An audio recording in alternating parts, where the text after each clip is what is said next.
Hello, everyone, and welcome to today's edition of Horse's Mouth Live. My name is Ellen Rogin, and as always, we have great information to help you in every area of your life, especially your business. And today's topic is really both a business topic and a personal topic. And we're going to talk about how to deal with stress that's coming into your business for you, for your clients, for your team, and not letting this get to a burnout place. And we know, I don't have to tell you, markets are crazy. There's lots of news about what's happening in the economy or what might be inflationary times. And there's so much that can feel out of your control, which there is, but what you can't control is how you're dealing with these things. And it's really, really crucial to think about this. I think there's a tendency for advisors to be out there like, okay, how do I make this okay for my clients? It's important to also focus on yourself and your team. And we have an amazing, amazing guest today, my friend, Gina Calvano, who I've known for many, many years. And Gina brings a really interesting perspective to this. Her background is as a career coach. She's a former HR executive, and she also is a consultant for HR now, who empowers people to get on the path of purpose, to overcome burnout, and reignite their ability to do their most powerful work that they love, even sometimes in a job they hate. Hopefully you're not hating your job right now, but I know it happens as advisors. There's times that are way more fun than others. And hopefully, your team may be facing this now too. There's just a lot of pressure there. So we're going to be talking about that. She has a proven framework to help people move through their careers. And it was the basis of her best-selling book, yay, drum roll, From Burnout to Purpose, which I was part of the process from kind of conception to this book being born with Gina. And just so great to see this. She has so much experience. Again, she was an HR director and has worked with companies like Prudential and Alliance Bernstein and other financial services companies. So she knows our industry well, and also worked with individuals in career coaching. So Gina, welcome. So glad you're here. Thank you. Thank you, Ellen. I'm so happy to be here. Yeah. So interesting. You have a background and tons of work as a career coach for people. Mm-hmm. And yet your book is on burnout and moving from burnout to purpose. I don't think it's that usual for career coaches to be focusing on this. Tell us a little bit about why you got into this and why it's important and why it was actually the basis of this book. So it's interesting because when I started my practice over 10 years ago, I originally was going to help people who wanted to do career change. They decided already that they weren't fulfilled in what they were doing, and either a life circumstance or just a personal preference. They wanted to make a change, but couldn't figure out what. So that was my focus. And by meeting people at all different ages. Like I had clients that were in the C-suite. I had clients that were in their final year of college and knew they didn't want a job in that major, but they just wanted to get the degree. I started finding that my clients really had a lot in common in terms of where they were that was leading them to think they should switch careers. And the essence is that they all had full-on burnout or some dimension of burnout. And even if they weren't on that path full out, they were stuck, overwhelmed, confused, and this has been going on for a long time. So I started realizing, wow, if I really want to help people with career exploration, I have to get their minds clear about who they are and what they want, because all the career research in the world isn't going to mean anything if they have nothing that they can match it to, no authentic sense of self. So I really felt like, wow, the first thing I have to do is clear the road from this path of burnout that they're on. So when you say burnout, is that like the same as stress, or what's the difference between burnout and stress, Gina? Yeah, that's a great question. Everybody is stressed, right? We all experience stress. And, for people who their job requires that they are working in a stressful situation. Financial advisors, what's going on in the economy right now is incredibly stressful for you yourself, as well as for the clients that you have and what they're dealing with. Stress, I always say, is a jargon word, and it's just a jargon word for fear. Fear means, trying to achieve something from a fear-based perspective, meaning we're really, really clear and comfortable and knowledgeable about what we don't want to happen, right? What we can see so clearly, all the stuff that can go wrong. And when you're dealing with something as unpredictable and subjective and volatile as the markets, that really can breed some fear-based thinking sometimes. So stress is really just that. And burnout, on the other hand, is when we chronically are operating from a fear-based perspective or a stressed perspective. The World Health Organization recently defined burnout as a syndrome from chronic workplace stress that hasn't been successfully managed. So the difference, I think, is there's a nobility to being stressed, but accomplishing something anyway. But there is no nobility in being burned out. Burnout is not a word people want to be associated with. But the reality is allowing yourself to operate from stress or from a fear-based perspective, knowing what you don't want to happen for too long, it definitely puts you on what I call the path to burnout. So how does someone know if they're just stressed or they're really on this path to burnout, as you call it? Like, how would they know that? What are some of the symptoms or keys? Right. Well, I believe it starts as subtly as chronic overwhelm, right? Chronically stressed, chronically overwhelmed. And overwhelm to me has a lot to do with feeling like we have too many things to do at once. And a lot of that is steeped in other people's agendas, right? Like what other people want me to do or accomplish or say or be or learn or know. So it can start as subtly as this chronic feeling of overwhelm. And actual burnout, there are three particular dimensions of burnout. One of them everybody can experience from time to time is exhaustion, chronic exhaustion. And it's not just physical exhaustion, it's physical, mental, emotional exhaustion. Just being so depleted at the end of the day that you just feel like you don't have the energy. The second dimension is cynicism.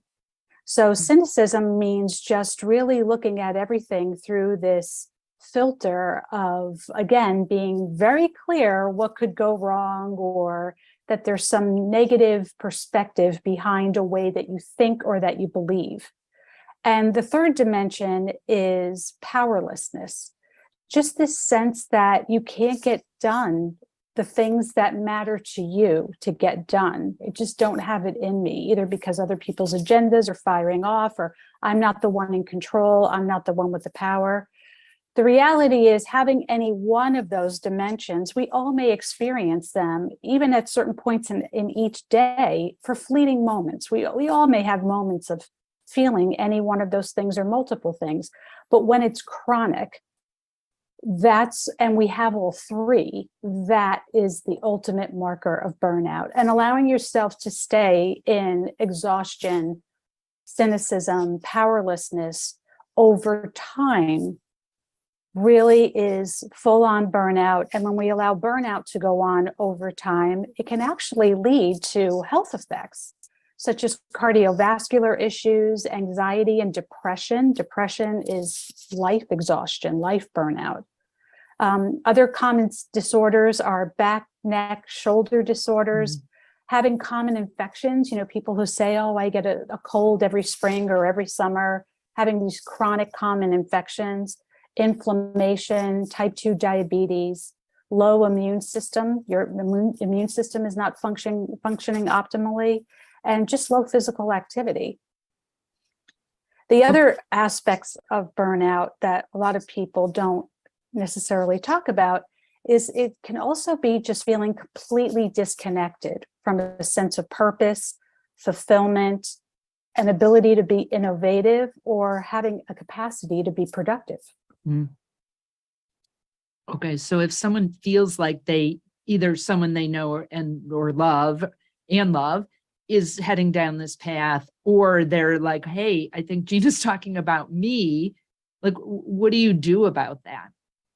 Right. So my approach is a little bit different because I personally experienced burnout when I was 26 years old, and I went out looking for help. I spoke with counselors, I spoke with career coaches, and I wasn't really finding what I needed. So I was able to get myself out of burnout in this, and really what I had to admit to myself is that this sense of exhaustion and cynicism and powerlessness really was a byproduct of my soul being depleted. It transcended just a bruised ego or feeling like, everybody was, not pulling their weight, or that I wasn't in sync with people.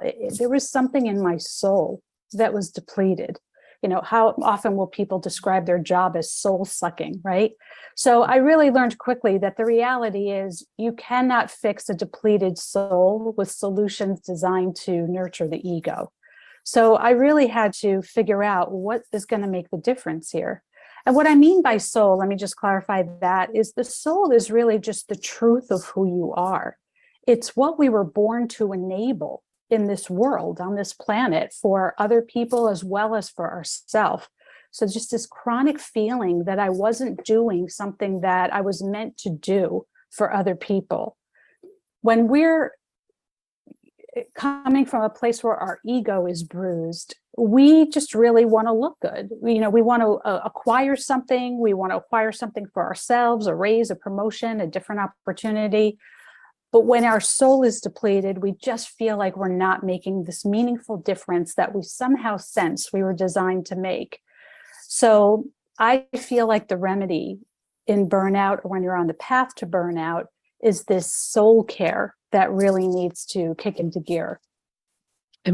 So what do you mean by soul care? Is that self-care? Like, what does that mean?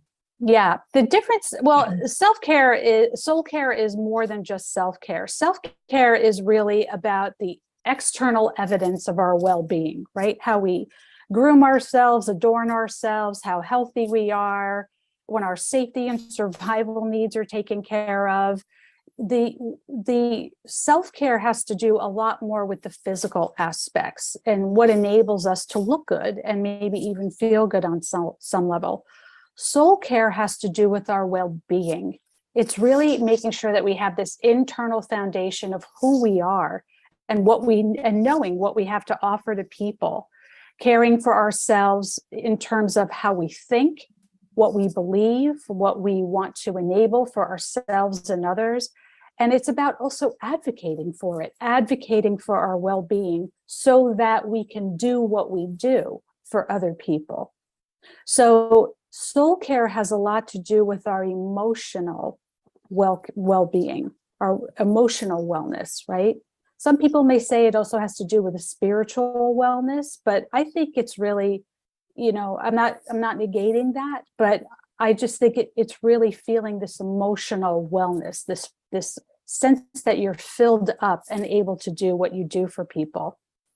So it's more than just striving to look good and feel good. It's about being good and being ready and able to do something you profoundly feel like you were meant to do in this world. So, given how these people on their road to burnout are feeling overwhelmed, I'm wondering how that someone would get to the place of like, okay, I need soul care now, and I'm like, I can't even handle everything that's on my plate. Like, what is some process or some way they could do this? And does it always need a person from outside to help us with this? Or is this something Right. someone can do on their own? Yeah. I mean, professional help, I never turn my back on professional help, whether that is with a coach or with a therapist. I think there's always something that you can learn. Sometimes it's helpful to have a process. The process that I outline in my book is something that you can do on your own, and it doesn't take extra time. It's not, this homework that you have to go off and do and figure out, but I outline for people what I call the open method. The open method is really designed, it's a 4-step process. Open is an acronym.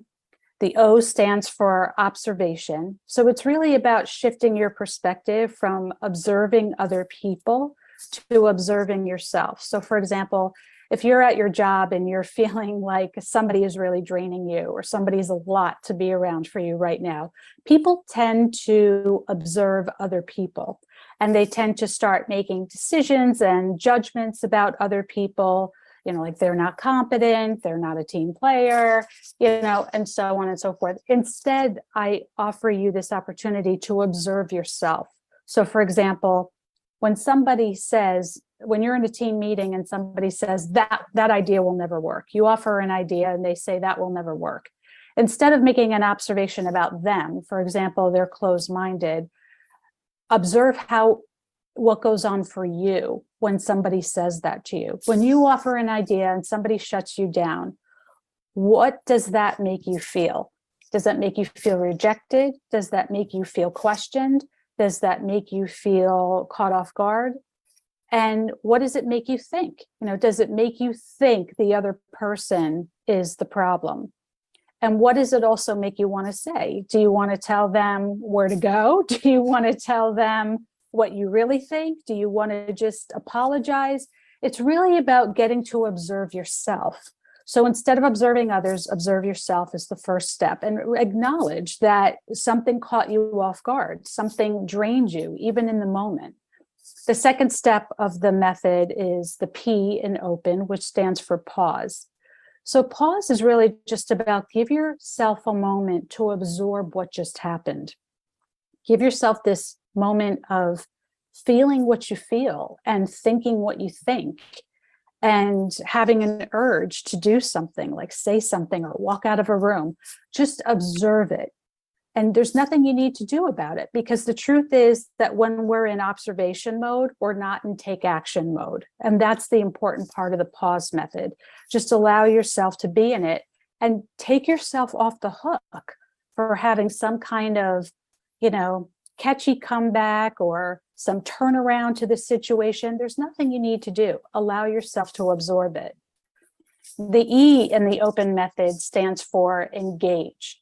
And this part of the process is really important because it doesn't mean engage in problem solving. It doesn't mean engage in what will fix this situation, what will get my idea across, what will make this person stop shutting down my ideas. Engage means figure out something you can do to take care of yourself, because the reality is you did just experience something that drained you. So it's really just about try to take care of yourself. So when I work with clients, I do show them a method for engage, like how do I come up with things that do make me feel a certain way? There's a couple of ways that I always tell people, something is soul nurturing if it leaves you feeling a certain way. And that way is it gives you a sense of peace. It gives you a sense of joy or happiness. It gives you a sense of confidence. It gives you a sense that you're growing and that you're expanding in some way, or that you've learned something that really has meaning for you to learn or to experience. And certainly a sense of peace. Did I say a sense of peace already? Yeah. So you really want to, in the book, I explain the specific experiences that you want to have by the things you do. So if that's a walk in the woods, if that really makes you feel peaceful, then it should definitely be something you think about doing to restore yourself. Some things for me can be as little as making sure that I have a lit candle around me with one of my favorite scents. And the reality is, it's not the candle that revives me. It's the act of doing it for myself, knowing that I'm doing this as an act of soul care. I acknowledge I went through something that threw me off or depleted me, and I'm going to do something for myself in the name of restoration. So it can be as simple as something like that. Some of my clients put things on their list, like I love to go skydiving. So when you put a list together of things that really nurture you on a soul level, you don't want to have things that you can't do in the moment. Skydiving is great, but who can do that at 5 o'clock after a meeting that just drained you? So you want to have this list be a combination of things. So engage is all about figure it out. Figure out, what am I going to do to just take care of myself? It's not about solving the problem. And then the last part of the open method is the N, which stands for nurture, which means go do it. Go do the thing that you said you were going to do in the name of soul care. So what's important to this simple method is that when we are practicing soul care, when we're taking care of ourselves, what we open up is this energy that enables us to receive solutions to problems, ideas about what to do next, offers for support or help from other people. Like our energy is in such a way that other people can take care of us. They can offer us help. We can receive that help. And it just allows us to surface ideas and solutions that come from a place of being productive and solution oriented, as opposed to fear-based, right? Angry, upset, knowing what could go wrong, cynicism sets in, and so on. So I really outline this open method in the book in much more detail, and I give lots and lots of examples of things that you can do to engage in some soul nurturing, specifically designed and research backed around exhaustion, around cynicism, and around powerlessness. What I love about the way you've explained this, Gina, is I could see someone going, I'm too overwhelmed. I'm not going to go walk in the woods now or take my dog, out and play in the park or whatever would be soul nurturing. Yeah. Because I'm too busy. But what I'm hearing you say is, yeah, and this is what's going to create the space for you to find that solution with you. It is an act of actually doing something, not just for yourself, but to fix things without going right into problem solving. I think that's an important distinction for people. Absolutely. Yeah. And it's so overlooked, right? Because think about it. In our professional lives, we are so on the hook for what we know, what we've learned, what we've experienced in the past, what we can do, what we can say. And you all know, as financial advisors, that being a professional transcends knowing how to solve a problem. You can't just have a solution. You have to map out that solution. And that solution has to be what, in fact, solved the problem. And any deviation from that can affect the market price of your company, right? Because analysts look at this stuff. They look at their leadership and say, not only do they know how to run this company, but their ideas, they're on the hook for what needs to be done and how it needs to be accomplished. So there's so much stress just by nature of being a professional of any occupation to go right into problem solving mode, to know exactly what needs to be done and how to do it.